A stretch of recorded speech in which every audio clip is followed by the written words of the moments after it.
രീതിയിൽ റുസുഖിലായിരുന്നു, നടുഭാഗത്ത് പിടിച്ചാൽ ആ രീതിയിൽ വരും. അപ്പൊ രണ്ട് രീതിയാണ്, ഒന്ന് കൈ വെക്കുക, രണ്ടാമത്തത് കൈ പിടിക്കുക.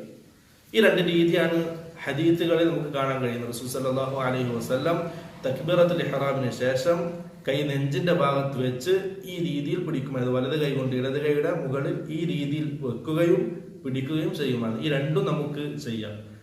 നേരത്തെ പറഞ്ഞതുപോലെ ഈ രണ്ടും ചെയ്താൽ ഒന്ന് റസൂൽ സല്ലല്ലാഹു അലൈഹി വസല്ലമയുടെ സുന്നത്തിനെ നമുക്ക് പിൻപറ്റാം, രണ്ട് പ്രത്യേകം ഒരു ശ്രദ്ധ ഇത് കാരണമായിട്ട് നിസ്കാരത്തിൽ നമുക്ക് ലഭിക്കും. തുടർന്നുള്ള ക്ലാസ്സുകളിൽ ഓരോ അമലുകളും ഹദീസിന്റെ അടിസ്ഥാനത്തിൽ, ഖുർആന്റെ ആയത്തിന്റെ അടിസ്ഥാനത്തിൽ നമുക്ക് വിശദീകരിക്കാം.